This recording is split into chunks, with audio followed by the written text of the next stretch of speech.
আসসালামু আলাইকুম। আমি আজকে আপনাদের সাথে খুবই সাধারণ একটি রেসিপি শেয়ার করতে যাচ্ছি। যদিও রেসিপিটি সাধারণ, তারপরও মাঝে মাঝে এটি খেতে খুবই ভালো লাগে। এজন্য আমি আপনাদের সাথে এটি শেয়ার করতে যাচ্ছি। এজন্য এখানে আমি 5টি ডিম নিয়ে নিয়েছি। ডিমগুলোকে সেদ্ধ করে হলুদ এবং লবণ দিয়ে খুব সুন্দর করে মেখে এটাকে আমি ভেজে নিয়েছি। এখন আমি এর মধ্যে কড়াইতে তেল গরম করে দিয়ে কিছু পেঁয়াজ আমি ভেজে নিচ্ছি। পেঁয়াজগুলোকে দিয়ে পেঁয়াজগুলো ভাজার জন্য একটু নাড়াচাড়া করতে হবে, যে একটু ভালো করে নাড়তে হবে। তারপর আমি এখানে কিছু মরিচ দিয়ে দিচ্ছি।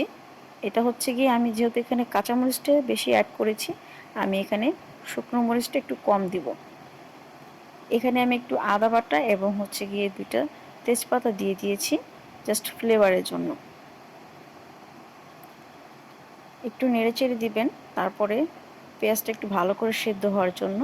এই পর্যায়ে আমি এখানে লবণ, স্বাদমতো মরিচের গুঁড়ো হালকা, একদমই হালকা, আর হচ্ছে গিয়ে হলুদের গুঁড়ো দিয়ে দিয়ে এখন আমি এখানে একটু নাড়াচাড়া করে নিচ্ছি। একটু ভালো করে নাড়াচাড়া করবেন যাতে করে মশলাটা খুব ভালোভাবে কষে যায়। এই পর্যায়ে আমি এখানে একটু পানি অ্যাড করে দিচ্ছি যাতে মশলাটা পুড়ে না যায়। পানিটা দিয়ে একটু ভালো করে নাড়তে হবে। কিছুক্ষণ পরে যে দেখেন আমার পানিটা শুকিয়ে যাওয়ার পরে মশলাটা অনেকটা কষে গিয়েছে।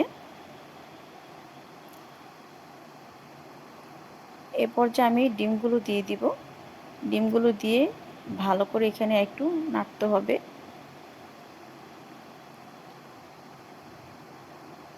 এই যে দেখেন ডিমগুলো অনেকটা কষানো হয়ে গিয়েছে। এই পর্যায়ে আমি একটু পানি দিয়ে দিলাম।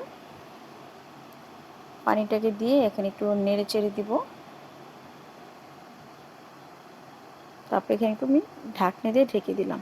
কিছুক্ষণ পরে আমি ওঠানোর পরে দেখেন পানিটা সম্পূর্ণ শুকিয়ে গিয়েছে এবং পানিটা শুকিয়ে গিয়েছে, তেলটা উপরে ভেসে উঠতেছে।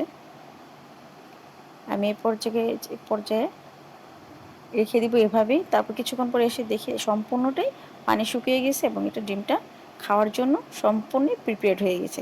আপনারা বাসায় ট্রাই করবেন মাঝে মাঝে। আমাদের তো সবসময় একরকম খেতে ভালো লাগে না, এটা ট্রাই করবেন প্লিজ।